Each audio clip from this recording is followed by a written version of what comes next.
আমরা এখন নির্বাচনের ট্রেনে উঠেছি। এই ট্রেন অল্প সময়ের ভিতরে স্টেশনে গিয়ে পৌঁছবে। রাষ্ট্র পরিচালনা করছি এবং কিছু সংস্কার কাজ আমরা হাত দিয়েছি। খুব তাড়াতাড়ি সংস্কার শেষ হয়ে যাবে। তারপরে আমরা নির্বাচন কমিশনকে শক্তিশালী করে ভোটার লিস্ট, নতুন নতুন যারা ভোটার হয়েছে, যারা মারা গেছেন তারা বাদ, যারা নতুন ভোটার হয়েছে তাদের নাম তালিকাভুক্তি করে আমরা একটা নির্বাচন দেব। ভোট হবে, প্রতিটি মানুষ তার পছন্দের মানুষকে ভোট দিতে পারবে। ভোটের দাম হয়ে যাবে তখন, এবং সুষ্ঠু, অবাধ, নিরপেক্ষ একটা নির্বাচন দিয়ে যারা নির্বাচিত হবেন আমরা তাদের হাতে ক্ষমতা দিয়ে বিদায় নেব। আমরা এখন নির্বাচনের ট্রেনে উঠেছি।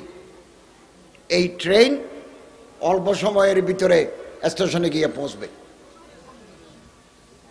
আপনাদের সহযোগিতা চাই, আপনাদের পরামর্শ চাই। আমাদের ভুল হতে পারে, আপনারা আমাদেরকে পরামর্শ দিবেন যাতে আমরা ভুল থেকে বাঁচি। আল্লাহ না করুন, আল্লাহ না করুন, বর্তমান অন্তর্বর্তী সরকার যদি ব্যর্থ হয়, অমানিসার অন্ধকার নেমে আসবে জাতির উপরে, বাঁচতে পারবেন না, মহাদুর্যোগ হবে। আমরা ক্ষমতা ধরে থাকতে আসি নাই, আগামী দিনে যারা আসবেন তাদের জন্য পথ ক্লিয়ার করতে এসেছি ইনশাআল্লাহ আজিজ। একদিনে 16 বছরের 15 বছরের জঞ্জাল পরিষ্কার করা যায় না, এগুলো করতে সময় লাগে। আমাদের হাতে সময় কম, আমরা রাত দিন পরিশ্রম করে যাচ্ছি। রাত দিন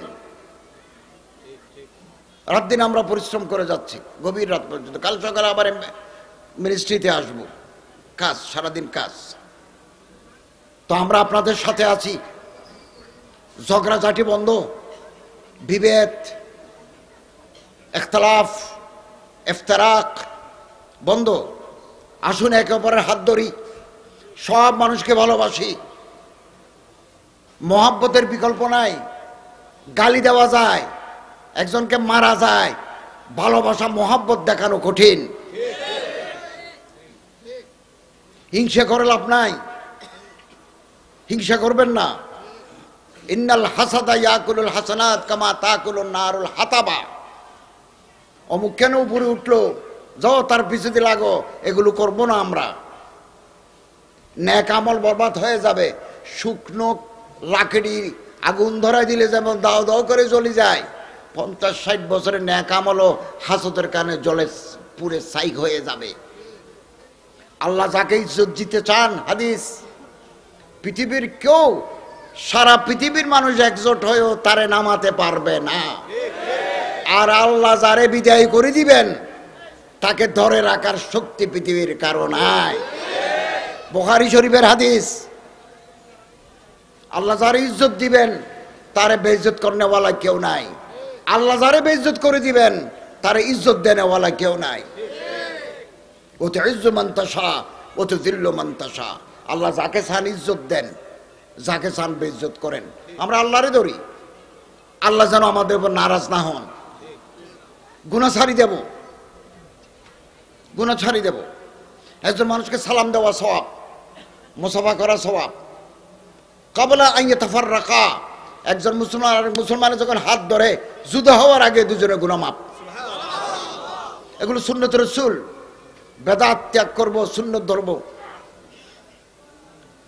মুসলমানে মারামারি করব না, একে অপরের হাত ধরব।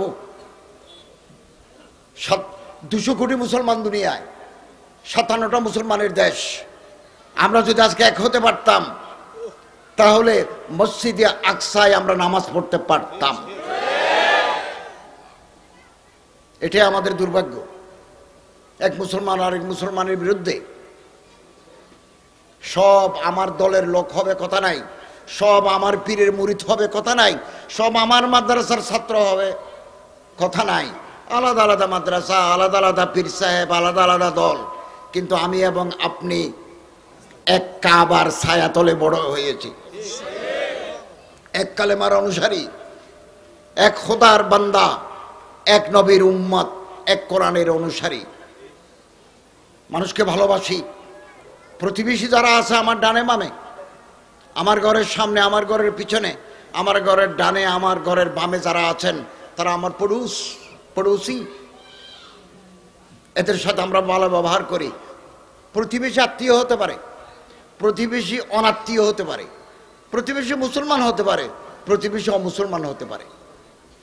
সবার সাথে ভালো ব্যবহার করব। হযরত সাল্লাল্লাহু আলাইহি ওয়াসাল্লাম বলেন, জিবরাইল যতবার আমার সাথে দেখা হয়েছে প্রতিবারেই আমাকে বলেছেন তোমার প্রতিবেশীর খবর নেবে। হাত্তা জানান্তু সাইয়ারিসুহু। এক সময় আমার মনে হলো বারবার প্রতিবেশীর কথা কেন বলে? কোন আমি মারা যাওয়ার পরে আমার সম্পত্তির অংশ প্রতিবেশীকে দেওয়ার জন্য বলবে নাকি? আমি এটা আন্দাজা করলাম। প্রতিবেশী যারা আছে, আমি পেট ভরে খাবো, প্রতিবেশী না খেয়ে থাকবে, আল্লাহর দরবারে জবাব দিতে হবে। আমরা খোঁজ খবর রাখবো। এই যে মৌলানা সাকিবের মাদ্রাসা, জামে ইসলামের দারুল কুতুবানে বহু মাদ্রাসার ছাত্র পড়ে, বহু গরিব ছাত্রও আছে।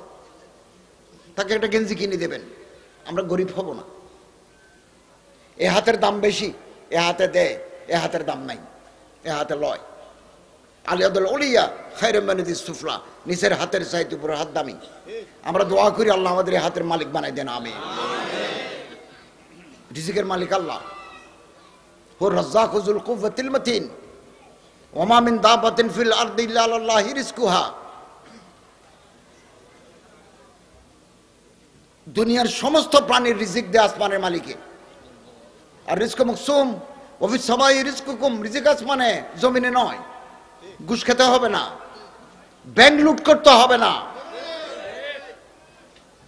ফাইলের নিচে টাকা দিয়ে 2 নম্বরই করতে হবে না।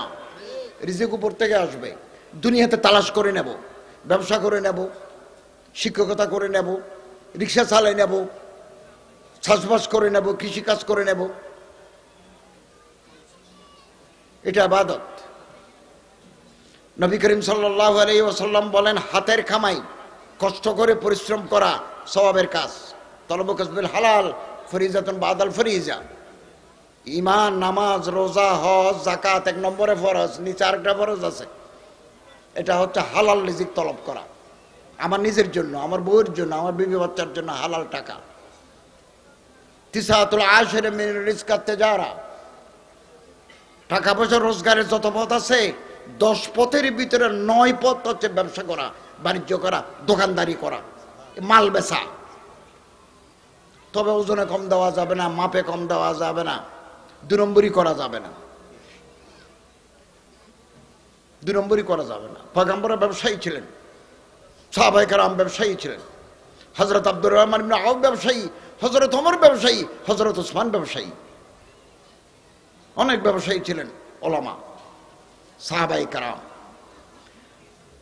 হযরত সাল্লাল্লাহু আলাইহি ওয়াসাল্লাম বলেন, নামাজের কারণে বহু গুনাহ মাফ হয়, রোজার কারণে মাফ হয়, যাকাতের কারণে মাফ হয়, দান সদকাতের কারণে বহু গুনাহ মাফ হয়, কিছু গুনাহ বাকি থাকি যায়। সাহাবায়ে কেরাম জিজ্ঞাসা করলেন, ইয়া রাসূলুল্লাহ, এগুলো কিসে মাফ হবে?